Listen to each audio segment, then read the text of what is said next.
What is going on, everyone? Welcome back to the channel and a video about the middle class. Actually, we're looking at where the middle class is being squeezed out. The middle class has always been the backbone of the US economy. That backbone, I don't know, picked up some osteoporosis or something because it has become smaller and weaker.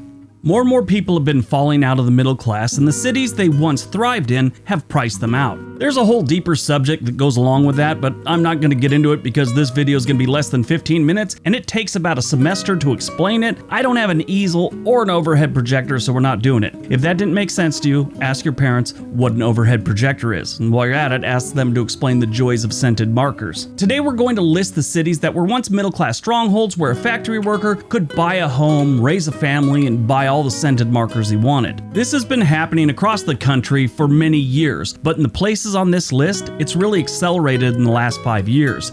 Now, we got all our stats for this one from the US Census American Survey that they do every year. All right, let's take a look. Number 10, Thornton, Colorado. Thornton is a city in the Denver metro area. This city has been gaining some residents at a pretty good pace. In 2000, they only had 82,000 residents, and in 2020, they had over 140,000 residents. So it's a very popular city, especially for dudes that make over 120,000 a year. The housing here is about 30% higher than the national average, and the cost of living is 5% higher than the national average. It's a nice place to live, even though their crime rate is a little bit higher than the national average. It's like 30% higher than the national average. Now, that's really not a big deal when you consider there's places like Detroit that are 467% higher than the national average. These days in the United States, if it's under 50% higher than the national average and it's a city, it's a decent place to live in my experience. In 2015, 27.2% of the homes were considered upper class. In 2020, 37.6%. Over a 10% jump.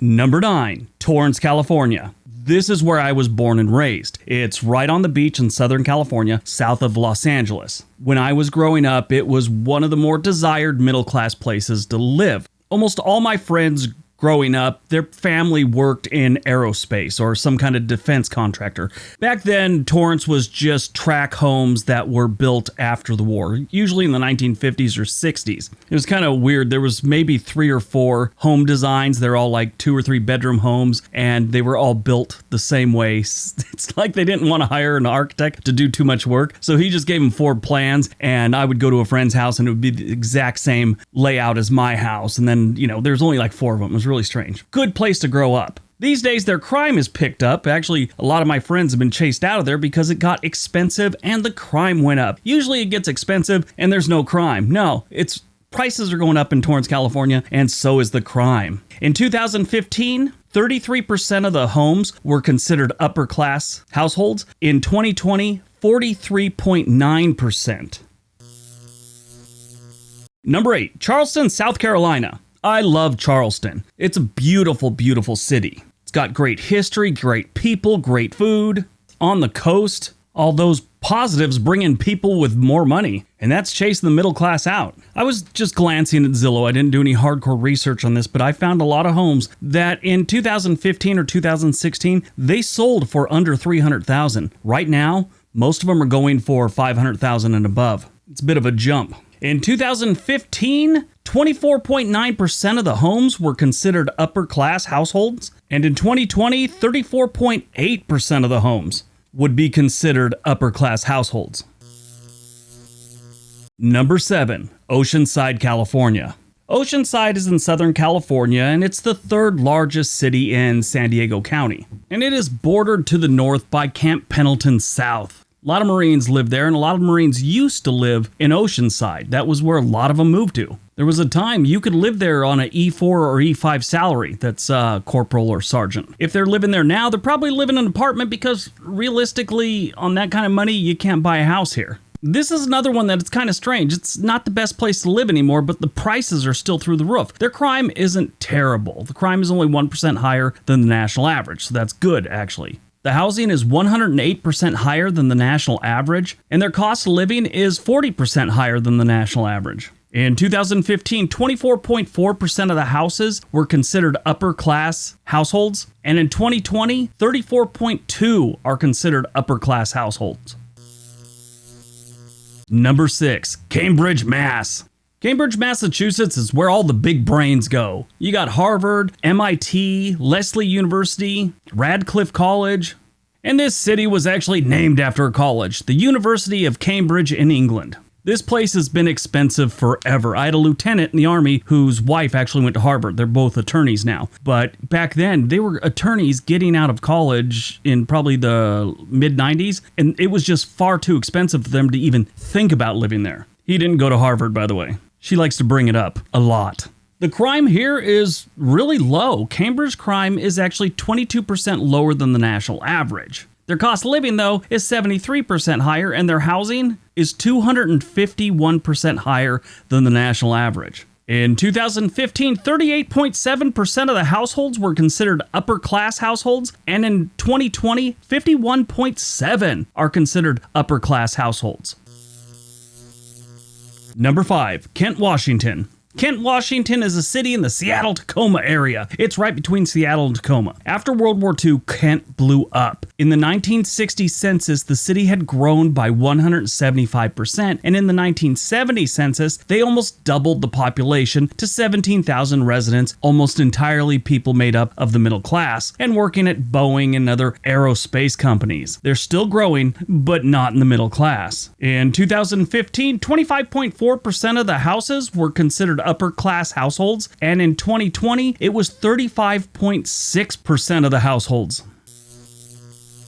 Number 4, Austin, Texas. If you've been to Austin, Texas recently, it's changed. It's changed in a big way. Really a lot like Portland's changed. I mean, without all the riots and not half as many homeless, and they don't get nearly as much rain. But they have everything else Portland has, including a lot of weirdness, and an increasing number of upper-class citizens. Sadly, their crime and cost of living have been rising quite a bit in recent years. The crime rate in Austin, Texas right now is 65% higher than the national average, and their cost of living is 9% higher. But their homes are only 40% higher than the national average. And I'm sure it's not going to be that way for much longer, especially with the amount of upper-class citizens moving in there. In 2015, Austin, Texas had 25.2% of their households being upper-class households, and in 2020, 36.1% were pulling in the upper-class incomes. Number 3, Boulder, Colorado. I love Boulder. That's the first thing. That's one of the places I'd thought about moving to for a long time. When I was a kid, I didn't want to move there because I'd mentioned it one time, and I had an uncle who liked to, play pranks on people and tell you just weird stuff. And he told me in Boulder, Colorado, people get attacked by mountain lions all the time, like taking out your trash and you get drug off into the mountains. Yeah, I thought that would really happen. I thought that was happening on a daily basis in my 9-year-old head. So I scratched them off my map for a long time, and then I realized I was an idiot and he was kind of a jerk. So anyway, Boulder, Colorado is an amazing place to live. It's got all the things in all the right places, including beautiful mountains and great places to hike. But they also have a ton of people pulling in the big dollars, and this is raising prices on houses and cost of living. In 2015, 25.6% of the homes were considered upper-class households in Boulder, and in 2020, 37.8% were.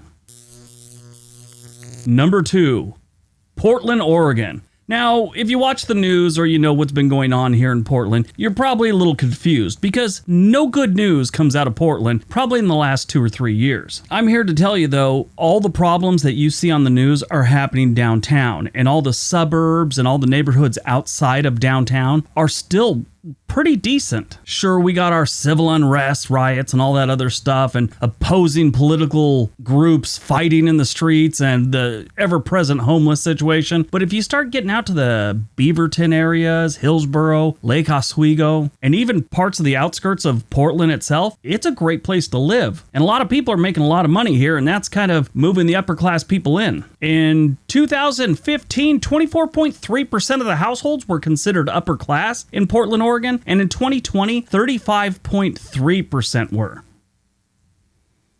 All right, before we get to number 1, don't forget we have another channel called On This Day. It's been a little bit on hiatus for the last 2 or 3 weeks while everyone went on vacation, but we're back at it soon. There's a link down below. Don't forget to give this video a big thumbs up. Subscribe if you haven't. All right, on to number 1.